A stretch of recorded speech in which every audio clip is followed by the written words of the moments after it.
Oh, this is it! Oh! Oh my god! Oh my god! Someone left another one of those board games for you on the front porch. What? Hurry back, you're missing it! We're getting to the part where Undertaker chokeslams Mankind so goddamn hard he literally sneezes out one of his own teeth. It's one of those shitty-ass board games with a video in it that only you ever played. I don't mind telling you this, but your fans are a little weird. Jeez, what is so important? Good God! Good God! That's it, he said. No! No! No! No! No! No! No! No! Take the fucking game! Okay.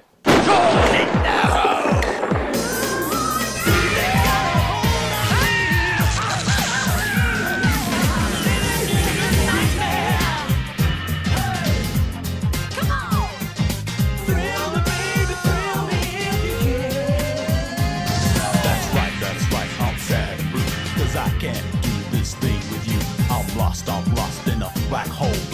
Come on now, won't you give it a go?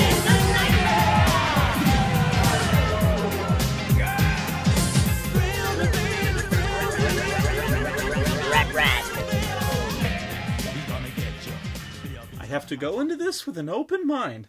I can't just go condemning every other VCR Pro Wrestling board game.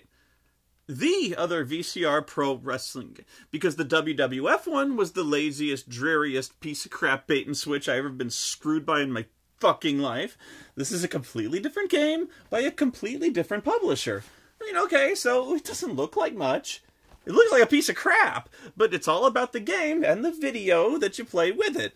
So I'm not going to rush to judgment. I'm going to wait until I've actually played Vern Gagne Presents Official All-Star Wrestling Power Slam American Wrestling Association VCR Wrestling Game. Oh god, that's really what it's called. It's not a title, it's a filibuster. The word wrestling appears 3 times in this title. Nothing has that much wrestling in it. WrestleMania doesn't have that much wrestling in it. And that is literally so much wrestling, it's insanity. Oh, well, at least I can become my own favorite wrestler. Check it out. Wow, they got some of wrestling's all-time greats here. I mean, Scott Hall's there too, but there's Crusher Bagwell, Nick Bockwinkel, whose name they've misspelled, Boris Zukov, Stan Hansen, and the Barbarian? No! Hey, check it out. This guy looks like Lou Ferrigno. I like wrestling. Oh, well, I guess by become my own favorite wrestler, they mean pick out a cheap plastic coin and put a sticker of a guy on it. Dude, it's almost like I'm inside the game. But whatever. In case you don't recognize many of these wrestlers, it's probably for a couple of reasons. One is that they wrestled before even my time, and the other is that this is not a game about WWF wrestlers. It's the AWA. See, back in the day, there were a number of different wrestling companies that operated in regions across the country called territories, and one was the AWA. Territories don't really exist anymore because Vince McMahon bought them all, and those that didn't sell, he killed with this.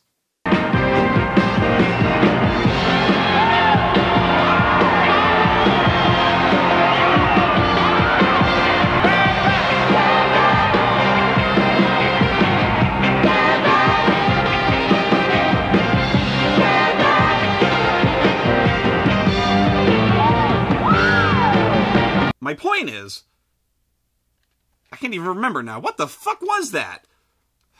Wrestling is fucking weird. Remco presents... This game wins. At least one person put in enough effort to create 1 second of original game content, which is 1 second more than the WrestleMania game tape had. Remco presents Power Slam, where you outwit your opponent by playing the right card at the right time. I mean, okay, it's just the guy saying, welcome to the game, here's how to win, and, you know, read the instructions, dumbass. But still, at least 5 whole minutes of work was put into this. Now, get ready to play Power Slam.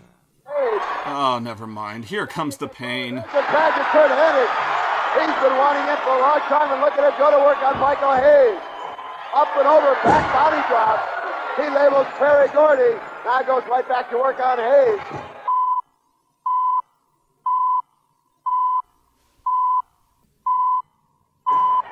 Flying dropkick. That was a thing! A thing just happened and I noticed it! The Hawk taking a lot of punishment. Here The Hawk ducks under, and oh, what a shot! Holy shit, you may actually have to pay attention to the video. You have to interact with what's happening on screen. Actual thought may be required. Each player with cards watches the action until the action freezes. At this point, a 3-second countdown begins. Each player has 3 seconds to guess what hold or throw is coming up on the screen and must play a card accordingly. Believe it or not, that requires a fair amount of intuition and knowledge about pro wrestling. Wrestling matches tend to follow a pattern, sort of like a movie with ups and downs, when the hero reaches his lowest point, but overcomes the odds to win by the end. Stone Cold! Stone Cold! Let me put it this way. Every Hulk Hogan match goes basically the same way. He starts off strong and he's just kicking this guy's ass all over the place because Hulk Hogan's awesome and nobody can take him one-on-one. He's got the 24-inch pythons, he drinks his milk, he takes his vitamins, and he's a real American. But then the bad guy does something to cheat that son of a bitch. Anything he can do to get the advantage. And from then on, he's just pounding on Hogan. But he won't give up, but every time he tries to make a comeback, the fucker just goes and cheats again. Come on, ref! Woo! Sleeper holds never work on the good guy. He almost goes out, right? And then he goes into some kind of seizure and he gets up like, "You can feel it, dude!" And and he gets out. He has! Oh god, that's it. No way he kicks out of that. What the fuck? Oh, look at that! He's hulking up! Hulkamania's running wild! No, don't punch him, he's invulnerable!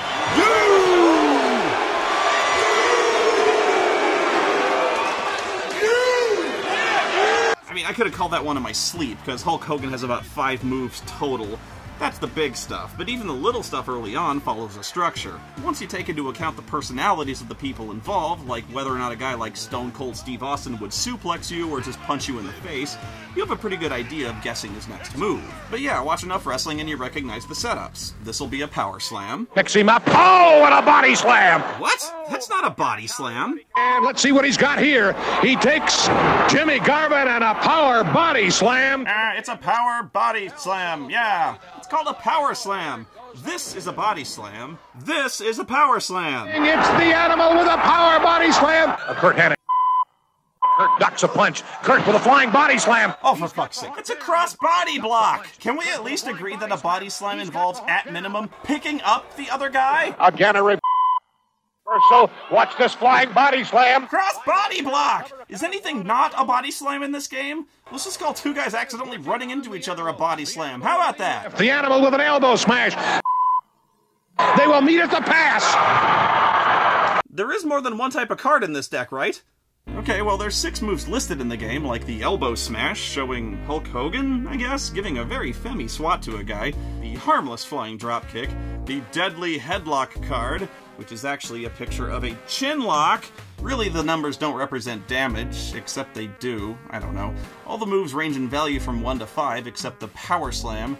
Yes, the power slam, which beats everything at 6. I don't even know what a power slam is anymore, but judging from the card, it's the $1 Million Man Ted DiBiase throwing a cross body block. You named the game after it! It's apparently the most devastating move in wrestling, and you won't tell me what it is!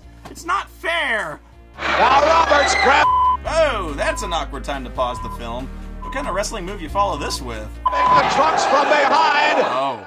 Basically, both players just guess what the next move is, play the card that matches, and whoever's right moves forward 2 spaces. If both players are right, the person who played the highest numbered card goes forward. Here's my problem. It doesn't matter if you can guess the next move or not if you don't by chance draw the card you need. And even if you guess correctly and both players have the right card, it's basically random who wins that round. You can guess right and still lose almost every time. I'd rather the game not have a board at all, since it's just an elaborate way of keeping score. And while they're at it, just get rid of the cards as well, since they introduce a needless luck element into the game. Honestly, I'd rather the game just be about watching the video and calling spots in the ring. Hell, let's just watch wrestling. Hang on, let me find some AWA stuff. They say Ox is too brutal to be on TV. Now I've got this heart punch. 2 men in wrestling have died from this punch, and I can tell you, I can take this Jap with that chop of his and this heart punch, and I can promise you, I have literally murdered 2 men in the ring, and you guys pay me for this. This is the best job ever. Hey, look, the fans like to hear me sing, so I'm gonna sing. Yeah, well. Moja droga, ja cię kocham, means that I love you so. And Walton McDaniel Like I told you, he's the greatest Indian athlete probably, one of the greatest athletes of all time. And he plays golf out here. They say Indians can't play golf, but this Indian can play golf. See, did you see the nature boy? Woo, he is some kind of fine. Cadillac, diamond rings, and any woman I want. You know why? Because my name is Ric Flair. Woo! My melody of love. You see, you got to give the fans what they want. And I knew they were going to do this, but there's a faster way to win as well. Just like the countout rule in WrestleMania, which sucked, you can win by quote-unquote pinfall. If you win a round with a suplex or a body slam, the card says go for the pin, in which case you and the other player play your 2 highest cards. If you have the highest number there, you play the 2 highest cards again. Win that one, and you win, which means you can win the game on the second round, because it's the first time a body slam shows up. And again, this is stupid because it means the winner is determined almost entirely by pure luck. At least the finishing moves are actual moves. It's not submission by headlock. Oh, the suplex! Hang on, what did he say? A souffle? Oh, the suplex! A souffle? Suplex! Down comes Mark. What in the hell's a souffle? Suplex! Suplex! Suplex! Suplex! You mean a suplex? Suplex! Ah, crap, danger zone. I'm not sure it's safe to make fun here, because the souffle guy is Gordon Soley, one of the classic voices of pro wrestling. Wow, belly to back suplex, a high bridge. Is he just fooling around, or can he seriously be mispronouncing one of the most common pro wrestling moves ever? High vertical suplex. I had to do actual work for this. I hate that. And the answer is all over the place. Apparently, suplex really is pronounced suplex, except it isn't. But it is because it was said that way by actual experts and really real wrestlers, as in Olympic wrestlers. And if an Olympic wrestler says it's a suplex, it's a suplex. Except I still don't buy it because, as far as I can tell, they're trying to pronounce the French word for suplex, which is, pardon my French, souplesse, not supplé. So it's my theory, which could easily be incorrect, that Gordon Soley wanted to sound like a know-it-all by pronouncing it the frou-frou French way, like he's so much smarter than the dumbasses who say suplex. Only he fucked it up and mangled the pronunciation even worse. Beautiful high vertical suplex by belly to back suplex, rather, by Stan Hansen. Why would the company even let you do that, though? I mean, I can definitely understand the need to show people how much smarter I am than everyone else, but it's just confusing to the audience. I mean, you've got one guy calling a move one thing, and the other guy calling it a suplex. I have enough problems keeping all these wrestling terms straight in my head without multiple pronunciations like suplex making things even more complex. Okay, so let's be honest here. They still put basically zero effort into the video. It's still just a bunch of disjointed clips from seemingly random matches. The video's about a half hour long, which makes it half as long as the WrestleMania game, with about half the variety of matches. God, it seems like there's maybe 4 matches here, and all of them have the Road Warriors, and you can't even use them as tokens in the game. Oh, what a body slam! Wait a minute, we saw this clip! It was earlier in the tape! You gotta be kidding me! I probably could have taped an episode of AWA off television back in the day and come up with more usable footage, especially since it's not like you're really looking for complicated maneuvers here. There's no card for a 450 splash or a Canadian destroyer. What, you never seen a Canadian destroyer? That's amazing. And the stupidest thing I've ever seen. It's pro wrestling. No, I'm serious, that's what it's called, the Canadian Destroyer. Because this guy's Canadian and he destroys people with it. Pile driver! Oh, Canadian Destroyer just cleans him! Physics do not even apply to this move. Here comes the Canadian Destroyer! Oh. It's done! To get hit with a Canadian Destroyer, I think you have to kind of Canadian Destroy yourself. There it is! Oh, where was I? Canadian Destroyer!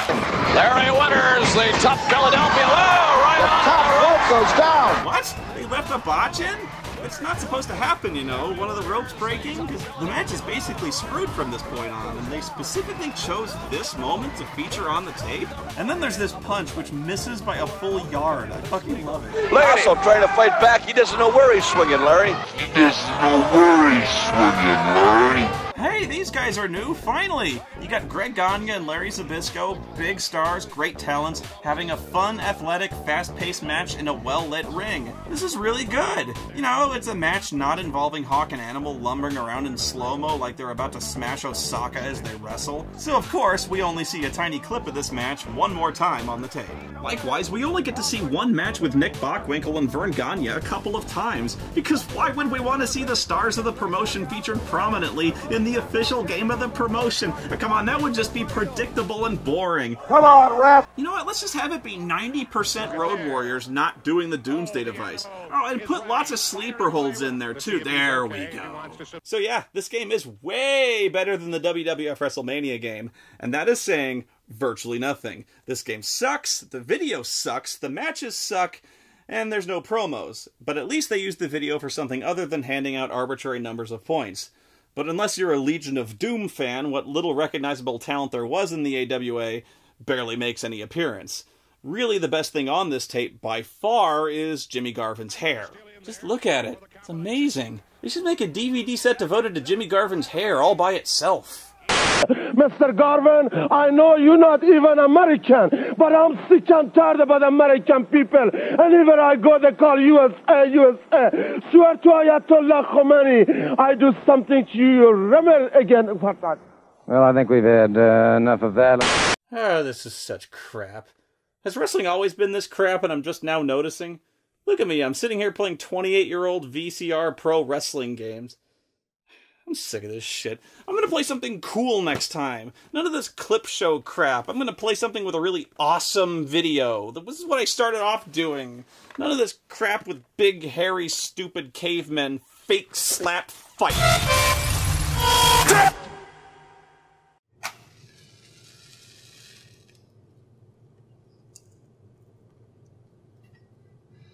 Spoonie, we're here.